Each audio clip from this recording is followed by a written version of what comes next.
Hello everyone, welcome back to our channel. This is your Barkha ma'am. So भाई chapter 6 flow of control के last topic को आज discuss करने वाले हैं.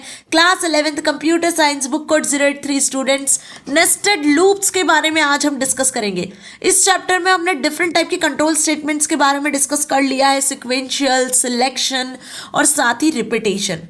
तो रिपीटेशन में हमने फॉर और व्हाइल लूप के बारे में पढ़ा था, साथ ही ब्रेक और कंटिन्यूस स्टेटमेंट को डिस्कस किया है. आज के सेशन में नेस्टेड लूप के बारे में पढ़ने वाले हैं. नेस्टेड लूप का मतलब होता क्या है? नेस्टेड लूप का मतलब होता है जब किसी एक लूप में आप दूसरे लूप को यूज कर लेते हो तो वो लूप नेस्टेड लूप कहलाता है. मतलब a loop used with in another loop is known as nested loop. Okay, so यही डेफिनेशन देखो यहाँ लिखी हुई है. अ लूप में contain another loop inside it. A loop inside another loop is called a nested loop. ये जो line मैंने यहाँ पे हाईलाइट की ना, ये बहुत इंपॉर्टेंट है. एग्जाम में आती है, एमसीक्यूज में आती है, फिलअप में आती है. तो बिल्कुल जैसे हमने नेस्टेड इफ एल्स को पढ़ा था ना, वैसे ही आप अब नेस्टेड लूप को यूज करना सीखोगे. तो देखो कौन सा प्रोग्राम है जो यहाँ पे नेस्टेड लूप को डिनोट कर रहा है. फर्स्ट दिया हुआ है program to demonstrate working of nested for loop. Nested for loop की वर्किंग के लिए एक प्रोग्राम यह बनाया गया है. अब इसमें हमने क्या किया, देखो फॉर लूप लिया, वेरिएबल 1 लिया है जिसकी वैल्यू 3 रेंज तक है. मतलब इस वेरिएबल 1 की वैल्यू 3 तक रहेगी, 1 2 3. ओके, और लास्ट वैल्यू एक्सक्लूड होती है जैसे आपको पता है. प्रिंट करवा लेते हैं आइटरेशन प्लस वेरिएबल 1 में जो भी इंटीजर वैल्यू होगी वो +1 होगा और फिर स्ट्रिंग में वो कन्वर्ट हो जाएगा ताकि आइटरेशन के साथ में क्या हो सके, कॉन्केट हो सके. Of outer loop. ओके, अब फॉर लूप एक और लगाया है. इस फॉर लूप के अंदर आप देखो यहाँ पे इस फॉर लूप के अंदर एक और फॉर लूप लगाया हुआ है जिसमें वेरिएबल 2 लिया है जो रेंज 2 तक चलेगा. सो इसी को कहते हैं नेस्टेड लूप. अब यहाँ पे प्रिंट करवा रहे हैं हम सेकंड वेरिएबल की वैल्यू को +1 करके और लिखा हुआ है यहाँ पे out of the inner loop और फिर यहाँ लिखा out of the outer loop. तो इस तरीके से आप यहाँ देख पा रहे हो दो लूप्स का यूज किया गया है. तो फॉर लूप के अंदर एक और फॉर लूप यूज किया है. अब यहाँ पे देखो बहुत ध्यान से किस तरीके से आउटपुट आपको प्रिंट होगा. तो अब आप यहाँ देखो वेरिएबल 1 की जो वैल्यू है फॉर लूप में वो 3 तक दी हुई है, रेंज 3 दी हुई है. मतलब ये वेरिएबल की वैल्यू 0 1 और 2 होगी. Understand this thing.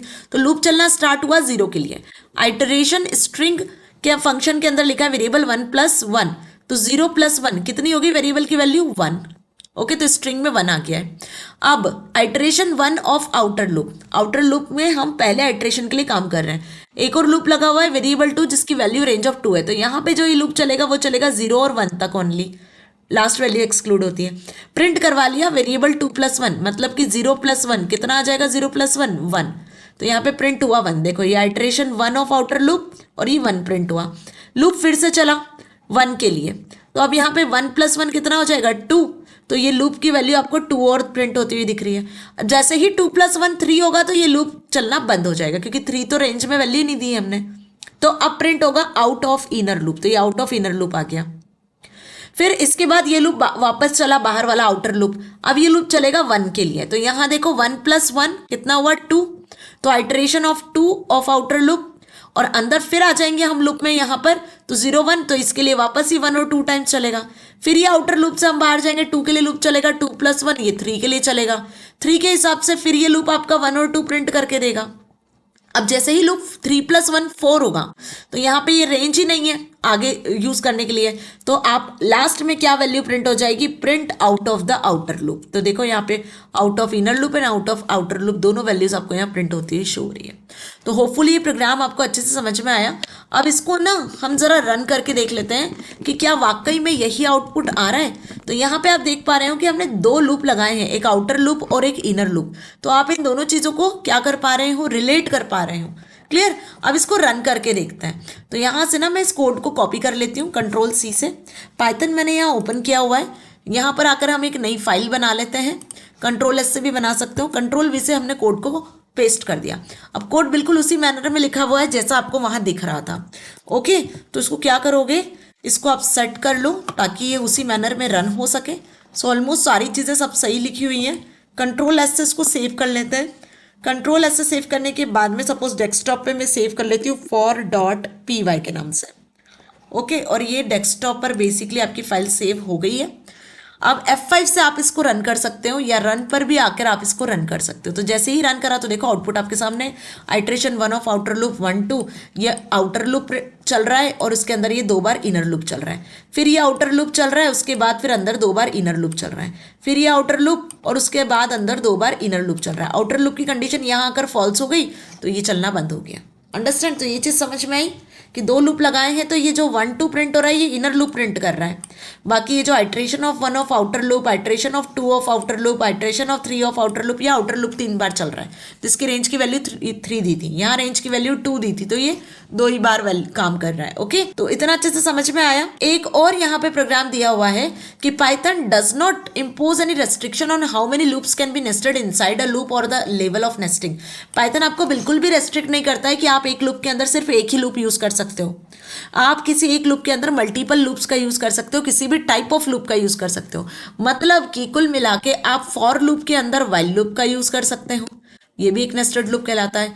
व्हाइल के अंदर भी आप व्हाइल लूप का यूज कर सकते हो, ये भी नेस्टेड लूप कहलाता है। फॉर के अंदर हम फॉर लूप का यूज कर सकते हैं, जो अभी देखा ये भी नेस्टेड लूप कहलाता है। तो पाइथन आपको रेस्ट्रिक्ट नहीं करता है कि आप एक या 2 ही लूप का यूज कर सकते हो, उसी को नेस्टेड लूप कहते हैं। आप कितने भी लूप अंदर लगा सकते हो, इवन कोई से भी लूप आप लगा सकते हो। Either you can write for loop और व्हाइल लूप, है ना। तो यहाँ पर आप फॉर लूप और व्हाइल लूप को भी यूज कर सकते हो। तो अब एक जो प्रोग्राम है वो इसी पर बेस्ड है।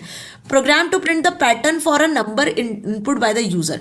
यूजर जो भी नंबर इनपुट करता है ना, उसके लिए यहाँ पे बेसिकली एक प्रोग्राम आपको लिखना है। तो सपोज हमने यहाँ पे लिखा कि यूजर इस पैटर्न में वैल्यू को एंटर करे 1 1 2 1 2 3 1 2 3 4 5, इस पैटर्न में यूजर वैल्यू एंटर करे। तो आप क्या कोड लिखोगे? देखो, सबसे पहले तो आपको यूजर से नंबर लेना होगा। जो भी नंबर है वो नंबर आप इंटीजर में कन्वर्ट करके ले रहे हो, क्योंकि इनपुट फंक्शन स्ट्रिंग वैल्यू लेता है। तो enter a number to generate this type of pattern. तो हमने पहले नंबर लिया। फॉर लूप में लिखा I in range of 1 comma number +1। तो ये नंबर की वैल्यू +1 होगी ना, जब तक ये लूप चलना चाहिए। 1 से स्टार्ट होगा चलना लूप, और नंबर जो भी आप यहाँ एंटर करने वाले हो उससे +1 तक वैल्यू चलेगी। ठीक है, अगर नंबर तक चलाओगे तो एक लेस तक चलेगी। हमें रेंज फंक्शन में जो लास्ट वाला नंबर होता है वो एलिमिनेट होता है, तो इसलिए +1 चलाया। अब इसके अंदर हमने एक और लूप लगाया, ये एक फॉर लूप हुआ, फिर हमने एक और फॉर लूप लगा दिया। और इस फॉर लूप में आप देखो क्या लिखा है, J in range of 1 and i+1। तो अब ये जो जे नाम का जो वेरिएबल है, इसकी वैल्यू पहले 1 हुई है और फिर i+1 तक ये अंदर वाला लूप चलेगा।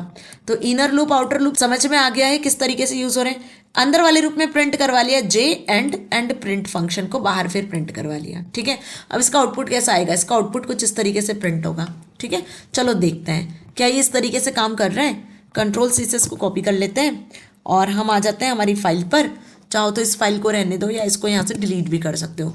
तो अब देखो यहाँ पर ध्यान से समझ में आ रहा होगा कि एक नंबर इनपुट फंक्शन से नंबर ले लिया, ये लूप चलाया, लूप के अंदर आपने प्रिंट स्टेटमेंट लगाया। ठीक है, कंट्रोल एस से सेव कर लो और रन पे आके इसको जब आप रन करते हो तो आप देखोगे कि आपको यहाँ पे पहले तो नंबर एंटर करना होगा जहाँ तक आपको पैटर्न जनरेट करवाना है। सपोज 5 तक एंटर प्रेस किया तो ये 1 1 2 1 2 3 1 2 3 4 1 2 3 4 5 ये पैटर्न में आपको अब यहाँ पे आंसर विजिबल हो रहा है।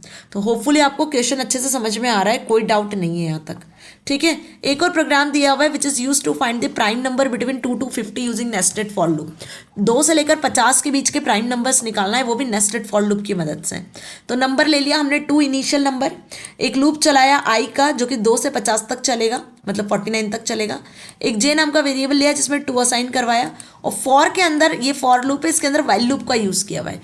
J less than I divide by 2, क्योंकि प्राइम नंबर पता करना है तो डिवाइड तो करना होगा, और वो भी रिमाइंडर जब 0 आए तो व्हाइल के अंदर फिर इफ लगा हुआ है, यदि रिमाइंडर 0 होता है तो ब्रेक कर दे, अदरवाइज जे की वैल्यू को +1 करता जाए और +1 करने के बाद में दोनों वैल्यू को डिवाइड कर दे। If J is greater than I upon J then print कर दे आई इज प्राइम नंबर, और अदरवाइज कुछ भी प्रिंट ना हो, बाय बाय प्रिंट हो जाए बाहर। तो अब इस प्रोग्राम को मैं आपको रन करके दिखाती हूँ, होपफुली समझ में आ गया है कि क्या बोलना चाह रहा है ये प्रोग्राम, है ना। चलिए, तो आ गए हम पाइथन फाइल पर। यहाँ से इसको मैं डिलीट करती हूँ और यहाँ कंट्रोल V कर देती हूँ। तो अब आप देखो वो सीक्वेंस में आपको चीज़ें दिख रही होंगी, इसको थोड़ा सा एडजस्ट कर लेना ताकि ये करेक्ट हो सके। ओके, ये व्हाइल लूप लगाया, व्हाइल के अंदर इफ लगाया है। Okay, done. और भी 2 लाइन्स बची हुई हैं, उसको भी कॉपी कर लेते हैं। तो सपोज हम आगे बढ़ते हैं और प्रिंट स्टेटमेंट को और कॉपी कर लेते हैं। कंट्रोल C से प्रिंट स्टेटमेंट को कॉपी कर लिया, यहाँ आके कर दो paste. Okay, so this is whole about the code, है ना। कंट्रोल एस से सेव कर लो, रन पे आके इसको रन कर लो। तो देखो अभी दे रहा है unindent does not match outer indentation level, तो भाई यहाँ इंडेंटेशन मैच नहीं कर रहा है ना। इसको पहले तो ऐसे करो, कंट्रोल एस से सेव करो, अब इंडेंटेशन मैच करेगा। तो इंडेंटेशन मैच करना जरूरी है। So as you see 2 is prime, 3 is prime, 5 is prime, 7 is prime, 11 is prime, 13 is prime, 19 is prime, 23, 29, 31, 37। तो 49 के पहले पहले तक जितने भी प्राइम नंबर है वो सब आपको यहाँ पे विजिबल हो रहे हैं, और लास्ट में बाय बाय भी शो हो रहा है। हमने दिया था यहाँ पे कि 52 से लेकर 50 तक के प्राइम नंबर विजिबल हो, तो ये सारे प्राइम नंबर को विजिबल कर रहा है। कॉन्सेप्ट क्या यूज़ किया समझ में आया? तो जो कॉन्सेप्ट मैंने यहाँ यूज़ किया ये क्लियर हो रहा है ना अच्छे से। देखो फॉर लूप के अंदर वाइल लूप चलाया है, वाइल लूप में इफ़ कंडीशन लगा दी जो कि रिमाइंडर चेक करेगी, फिर इफ़ की कंडीशन एक और बाहर लगाइए जो कि प्राइम नंबर प्रिंट होगा यहाँ जो कैलकुलेट होगा वो। ओके, तो क्लियर हुआ? बढ़े आगे। अगला क्वेश्चन क्या दिया हुआ है देखो, अगला क्वेश्चन दिया हुआ है write a program to calculate the factorial of given number. अब ये बता दो फैक्टोरियल होता क्या? फैक्टोरियल मतलब जो भी नंबर लिया उसको उसके 1 की पावर तक मल्टीप्लाई करेंगे, उसको उसके 1 के मल्टीपल तक मल्टीप्लाई करेंगे। जैसे मैंने बोला 5, तो 5 का जब फैक्टोरियल निकालना होता है तो फैक्टोरियल का साइन ना कुछ इस तरीके का होता है, देखो ध्यान से, ये होता है फैक्टोरियल का साइन। या फिर आप इसको 5 लिख के एक्सक्लेमेटरी मार्क भी लगाते हो, तो इसका मतलब क्या होता है कि आप 5 इंटू 4 इंटू 3 इंटू 2 इंटू 1 तक में आप उसके नंबर को क्या करोगे? मल्टीप्लाई कर दोगे, तो ये निकल आएगा फैक्टोरियल। 5 4 जा 20, 23 जा 60, 120 इज द फैक्टोरियल ऑफ 5। ऐसे कुछ फैक्टोरियल कैलकुलेट होता है, ठीक है। तो अब इसका प्रोग्राम कैसे बनाओगे जरा ध्यान से देखो। नंबर ले लिया, वो नंबर यूजर से लेंगे 5 6 7 8 9 10 जो देना है जिसका फैक्टोरियल निकालना है। फैक्टर नाम का एक वेरिएबल है जिसमें 1 दिया। If number is less than 0, अगर नंबर 0 से छोटा है तो फैक्टोरियल डज नॉट एग्जिस्ट। यदि नंबर 0 से बराबर होता है, छोटा भी नहीं बराबर होता है, इक्वल होता है, so the factorial of 0 is 1। और यदि नंबर 0 से बड़ा होता है तब बाकायदा आपने यहाँ पे लॉजिक अप्लाई करा है कि for I in range 1 comma number plus 1। Okay, factorial में आपने लिखा है फैक्टोरियल इंटू आई, यही लॉजिक होता है जो हाईलाइट किया ना, print factorial of number is fact. Okay, तो अब देखो यहाँ पे 5 एंटर किया तो फैक्टोरियल ऑफ 5 इज 120, जो अभी मैंने आपको यहाँ कैलकुलेट करके बताया, ठीक है। चलो इसको भी रन करके देखना है तो एक बार इसको भी रन करके देख लेते हैं। कोड में यहीं से इसका कॉपी कर लेती हूँ, कंट्रोल सी से आते हैं फाइल पर। फाइल पर आप सारी चीज़ें हटा दो और इसी सेम फाइल पे कंट्रोल वी कर दो। साथ ही आप इंडेंटेशन का स्पेसिफिकली ध्यान रखना, यदि इंडेंटेशन सही नहीं होगा तो एरर 100% आएगी। ओके, तो इंडेंटेशन का आपको खास ख्याल रखना है। अब कंट्रोल एस से इसको सेव कर लेते हैं और रन पे आके इसको रन करके देखते हैं। सो देखो अनएक्सपेक्टेड इंडेंट, अगेन इंडेंटेशन का प्रॉब्लम है, ये इंडेंटेशन बता भी रहा है यहाँ नहीं है, तो ये हटाया हमने, यहाँ से इसको सही कर लिया। एलिफ अप्लाई कर लो, एल्स भी अप्लाई कर दो, और फिर फॉर लूप आपने एल्स के अंदर लगाया है सपोज, तो कंट्रोल एस से सेव कर लेते हैं और रन पे आके इसको कर लेते हैं run module. So as you see enter a number जिसका फैक्टोरियल निकालना है, सपोज 5 एंटर करा, एंटर प्रेस किया तो आप देखो factorial of 5 is 120 as it is, आपको आंसर मिल रहा है। तो अब आपको कोड समझ में आ गया कि कोड क्या किया हुआ है, कैसे किया हुआ है ना। तो इसी के साथ में ना ये चैप्टर यहाँ फिनिश होता है, फैक्टोरियल, प्राइम नंबर, और हमने यहाँ पर एक छोटा सा प्रोग्राम और डिस्कस किया है। यहाँ पे आप जहाँ पे आप देख रहे हो यहाँ पे एक ट्राइंगल बन रहा है, राइट एंगल ट्राइंगल नंबर्स का, वो ये जितने प्रोग्राम्स अभी आज मैंने आपको रन भी करके दिखाए ये बहुत बहुत इंपॉर्टेंट है, एज इट इज़ ये एग्जाम में पूछे जाते हैं। तो नेस्टेड लूप की कहानी अच्छे से समझ में आ गई कि क्या होता है नेस्टेड लूप, क्लियर हो गया है। यदि कोई भी डाउट होता है तो आप कमेंट सेक्शन में लिख सकते हो, because comment section is yours.